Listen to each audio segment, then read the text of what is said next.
Dan Dickau here for Gonzaga Nation on the Gonzaga Nation Media Network. Well, just about time. Gonzaga is about to tip off in their 8th consecutive Sweet 16. Unbelievable to think that they are the only program that is currently sits with that streak in the country. 15 years since they were knocked out in the first round. And as mentioned, 8 straight Sweet 16s. Pretty incredible when you think about what they have done. Well, the Sweet 16 is an opportunity to go against one of the absolute blue bloods in college basketball, the UCLA Bruins, winners of 11 national titles. Gonzaga still chasing their first. Gonzaga and UCLA have matched up a number of times over the years in some really good matchups. A couple non-conference games, one in Spokane, one in Pauley Pavilion, neutral site game in Las Vegas. I believe it was last year. And then they've met in the NCAA tournament a number of different times. The NCAA tournament ones always seem to provide some type of fireworks. The first one against UCLA in the NCAA tournament 17 years ago, Adam Morrison's junior year, UCLA with a furious comeback to end up winning in Oakland at the old Oracle Arena. It's going to bring back a lot of disappointment for Gonzaga fans. They avenged that a few years back, probably 7 or 8 years back, with Kyle Wiltshire, Shemek Karnowski, and those guys in Houston before losing to Duke in the regional final. And then the game that a lot of people can't believe still happened to this day would be Jalen Suggs hitting a half-court bomb to send Gonzaga on to their second national title game appearance, where unfortunately they lost to Baylor. But this year, 2 different teams coming into this one. Well, actually, I can't say 2 completely different teams because there's a lot of the same guys from that game a couple of years back. If you look at UCLA's roster, Jaime Jaquez, Tiger Campbell are still there. Those are 2 tremendous all Pac-12 players for the Bruins. Jaime Jaquez actually the Pac-12 player of the year. When you look at him, he averages about 17 points, about 6 rebounds, couple assists, unbelievable on the defensive end. He's as tough as they come. Doesn't do anything absolutely awe-inspiring. He's a good shooter, not a great shooter. He's a good ball handler, not a great ball handler.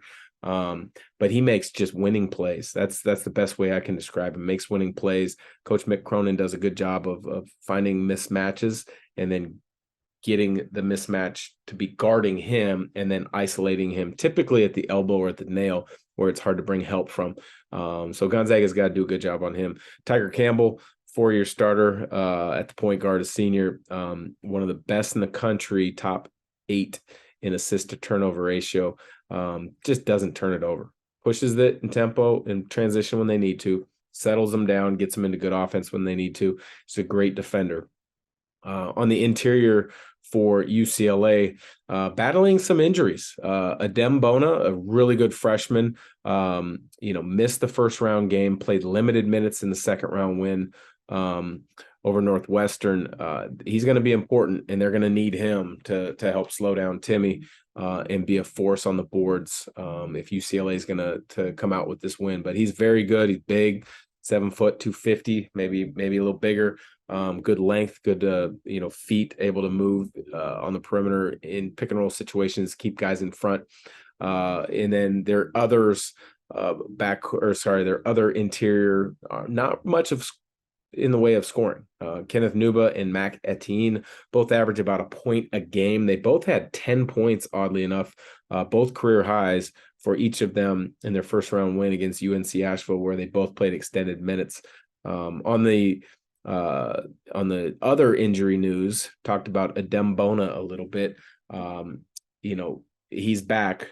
Maybe the biggest loss for UCLA, though, is Jalen Clark, Pac-12 Defensive Player of the Year, out for the rest of the season after an injured Achilles. They haven't said exactly what it is, but anytime you hear that word, that injury, it's not good. So he won't be back. That's a big blow because he can guard multiple positions. Doesn't necessarily guard a 5, but he can guard 1 through 4 as well as anybody Gonzaga has seen throughout the year. So with him being out, freshman Amari Bailey has kind of gotten enhanced minutes. He was starting to play really well second half of the year anyways, but now with Jalen Clark out, Bailey's really gotten into the rotation, really gotten a ton of minutes, and he's a lefty that can score it, shoots it just well enough on the perimeter to keep you honest, but he plays with good patience. You look at Tiger Campbell, I talked about his tempo and the pace he plays with. Amari Bailey, for the most part, is the same way. He doesn't get rattled for a freshman. It's hard to speed him up. He's been really good as of late. 17 points in that first round win in the NCAA tournament for them. The other injury to keep an eye out for is fifth-year senior for UCLA, David Singleton. Their best three-point shooter by percentage sprained his ankle late in that second round win over Northwestern, and it didn't look good at all.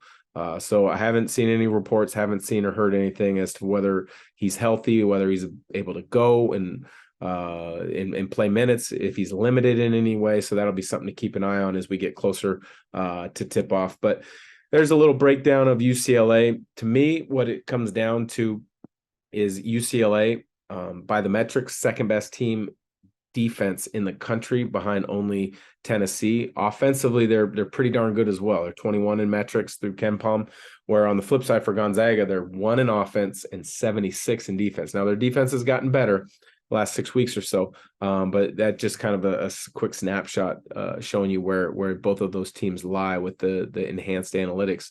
I think the game comes down to who's able to control the tempo, who's able to control the pace. We know Gonzaga wants to play fast. They play faster than anyone in the country. Well, they don't play faster than anybody in the country. They play the most efficient at a fast pace than anybody in the country. They lead the country in scoring. Anytime UCLA gets an opportunity, they will push it and run in transition, but they're more selective with those opportunities. If they don't have it, they don't like it, they're going to pull it out and they're going to run clock, and they're going to get more than likely they're going to get into a pick and roll with Tiger Campbell, Jaime Jaquez, or they're going to get into a isolation with Jaime Jaquez and as of late Amari Bailey. But you look at, I think it's going to come down to who can control the pace. If Gonzaga can get out to a good early lead, that's going to allow them to play faster. And when you're playing from behind, it's harder to dictate tempo of a game. So look for that. The other thing I think is important is going to be how UCLA guards pick and rolls. Do they hard hedge? Do they trap the pick and roll, which could provide a lot of opportunities for Drew Timme in the short roll, where then if UCLA's in the paint with their help side, it's going to make Timme more than likely a playmaker out of that. If they're soft, they stay at home a little bit more. It's an opportunity for Timme to catch and attack in that short roll and be a scorer. So that'll be interesting to keep an eye out. The other thing would be, who wins the glass. Neither of these teams are crazy dominant on the glass. I would just say they're both really solid in that area of the game. But if one team or the other can really kind of force their will, impart their will on the game in that facet early, they could set a tone. I think Gonzaga has done a nice job of that when they've been challenged physically. They've stepped up to that challenge throughout the year. Turnovers shouldn't be much of a factor. Neither team does a lot in the way of gambling and getting out and pressuring guys. UCLA, occasional full court press, but they're more of a bothersome defense in the half court where they make everything tough. They're not going to allow you to dribble to your entry areas. They're not going to allow you to catch. They're going to bump screens and cutters and make you score over the top. Very rarely do they break down. Gonzaga, on the other hand, they might go ahead and go to that three-quarter court press, which they've done on a number of occasions this year with either Strother or Watson at the top. Reason being, I think, that might be something they look at is, they break it. Now, all of a sudden, whoever's got the ball for UCLA might try to quickly get into a pick and roll, and you can kind of keep the ball out of Tiger Campbell's hands a little bit more and make somebody else initiate that pick and roll or that offense, which is one reason a lot of teams will go to that kind of three-quarter court pressure. And then once you get back in the half court, try to deny the point guard the ball as best you can. So just a couple thoughts leading into this game. I think it's going to be a tremendous game. Looking forward to it. I'm excited. I think Gonzaga will prevail. And that's saying a lot because as of about 3 weeks ago, UCLA was primed and poised for a 1 seed. A couple injuries, namely the Jalen Clark one. They lose in the Pac-12 title tournament game to Arizona, and they fall from probable 1 line, maybe even overall number 1 seed to a 2. They're a really good basketball team, and this is going to make for a fascinating game to see which big players step up in big moments and which team can come out with the win and have a chance to make it to a Final Four. So for Gonzaga Nation SI, appreciate you listening. Don't forget to like, subscribe, or review. We will have plenty of content as Gonzaga continues to make their way through the NCAA tournament.